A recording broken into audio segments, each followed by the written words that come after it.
Climax ಹಂತಕ್ಕೆ ಬಂತ ನಾಯಕತ್ವ ಫೈಟ್ ಎಂಬ ಪ್ರಶ್ನೆ ಮೂಡ್ತಾ ಇದೆ. ಇಂದು ರಾಹುಲ್ ಮತ್ತು ಮಲ್ಲಿಕಾರ್ಜುನ ಖರ್ಗೆ ಭೇಟಿ. ಕ್ಲೈಮ್ಯಾಕ್ಸ್ ಹಂತಕ್ಕೆ ಬಂತ ನಾಯಕತ್ವ ಫೈಟ್. ಇವತ್ತಾದ್ರೂ ಫೈನಲ್ ಆಗತ್ತಾ ಈ ಒಂದು ವಿಚಾರ? ಇಂದು ರಾಹುಲ್ ಮತ್ತು ಮಲ್ಲಿಕಾರ್ಜುನ ಖರ್ಗೆ ಅವರು ಭೇಟಿಯಾಗುವ ಸಾಧ್ಯತೆ ಇದೆ. ವರಿಷ್ಠರ ಕೈ ಸೇರಲಿದೆ ಪವರ್ ಗೇಮ್ ರಿಪೋರ್ಟ್. ಇಂದು ದೆಹಲಿಗೆ ತೆರಳುತ್ತಾ ಇರುವ ಎಐಸಿಸಿ ಅಧ್ಯಕ್ಷ ಮಲ್ಲಿಕಾರ್ಜುನ ಖರ್ಗೆ ಭೇಟಿಯಾಗಿ ಅಭಿಪ್ರಾಯವನ್ನ ತಿಳಿಸಿದ್ದ ಸಿದ್ದರಾಮಯ್ಯ ಅವರು ಇವತ್ತಾದ್ರೂ ಈ ಒಂದು ನಾಯಕತ್ವ ಫೈಟ್ಗೆ ತೆರೆ ಬೀಳುತ್ತಾ ಎಂಬ ಪ್ರಶ್ನೆ ಮೂಡ್ತಾ ಇದೆ. ಈಗ ಆಲ್ರೆಡಿ ಸಿಎಂ ಸಿದ್ದರಾಮಯ್ಯ ಅವರು ತಮ್ಮ ಅಭಿಪ್ರಾಯವನ್ನ ಮಲ್ಲಿಕಾರ್ಜುನ ಖರ್ಗೆ ಅವರ ಮುಂದೆ ಪ್ರಸ್ತಾಪ ಮಾಡಿದ್ದಾರೆ. ಜೊತೆಗೆ ಅವರ ಬೇಡಿಕೆಗಳೇನಿದ್ದಾವೆ ಅದೆಲ್ಲವನ್ನು ಕೂಡ ಮಲ್ಲಿಕಾರ್ಜುನ ಖರ್ಗೆ ಅವರಿಗೆ ತಿಳಿಸುವ ಕೆಲಸವನ್ನ ಮಾಡಿದ್ದಾರೆ. ಜೊತೆಗೆ ಕೆಲವೊಂದಿಷ್ಟು ಶಾಸಕರಾಗಿರಬಹುದು, ಸಚಿವರಾಗಿರಬಹುದು, ಎಲ್ಲರೂ ಕೂಡ ಮಲ್ಲಿಕಾರ್ಜುನ ಖರ್ಗೆ ಅವರನ್ನ ಭೇಟಿ ಮಾಡುವ ಕೆಲಸವನ್ನು ಕೂಡ ಮಾಡಿದ್ರು.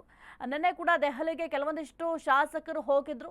ಹಾಗಾಗಿ ಎಲ್ಲಾ ವಿಚಾರವಾಗಿ ಸದ್ಯಕ್ಕೆ ರಾಜ್ಯ ರಾಜಕಾರಣದಲ್ಲಿ ಏನಾಗ್ತಾ ಇದೆ, ಸಿಎಂ ಸಿದ್ದರಾಮಯ್ಯ ಅವರ ಬೇಡಿಕೆಗಳೇನು, ಜೊತೆಗೆ ಡಿಸಿಎಂ ಡಿಕೆ ಶಿವಕುಮಾರ್ ಅವರ ಬೇಡಿಕೆಗಳೇನು, ಅದೆಲ್ಲದರ ಬಗ್ಗೆ ಕೂಡ ಮಾಹಿತಿಯನ್ನ ಕಲೆ ಹಾಕಿದ್ದಾರೆ ಮಲ್ಲಿಕಾರ್ಜುನ ಖರ್ಗೆ ಅವರು. ಇದರ ಜೊತೆಗೆ ಶಾಸಕರು ಏನು ಹೇಳಿದ್ದಾರೆ, ಸಚಿವರು ಏನು ಹೇಳಿದ್ದಾರೆ, ಇದರ ಜೊತೆಗೆ ಒಂದು ಪವರ್ ಶೇರಿಂಗ್ ವಿಚಾರದ ಜೊತೆಗೆ ಸಂಪುಟ ಪುನರಚನೆಯ ವಿಚಾರ ಕೂಡ ಬಹಳ ಮುಖ್ಯ ಆಗುತ್ತೆ. ಅದರ ಬಗ್ಗೆಯೂ ಕೂಡ ಕೆಲವೊಂದಿಷ್ಟು ಸಚಿವರು ಪ್ರಸ್ತಾಪ ಮಾಡಿರುವ ಸಾಧ್ಯತೆ ಕೂಡ ಇರುತ್ತೆ. ಕೇವಲ ಈ ಒಂದು ಪವರ್ ಶೇರಿಂಗ್ ವಿಚಾರವಾಗಿ ಮಾತ್ರ ಈ ಒಂದು ವರದಿಯನ್ನು ಸಿದ್ಧಪಡಿಸ್ಕೊಂಡಿಲ್ಲ.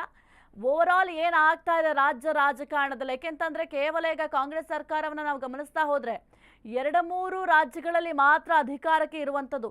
ಅದು ಕೂಡ ನಮ್ಮ ಕರ್ನಾಟಕವನ್ನ ಸೇರಿದಂತೆ 2-3 ರಾಜ್ಯಗಳಲ್ಲಿ ಮಾತ್ರ ಕಾಂಗ್ರೆಸ್ ಸರ್ಕಾರ ಅಧಿಕಾರದಲ್ಲಿ ಇರೋದು.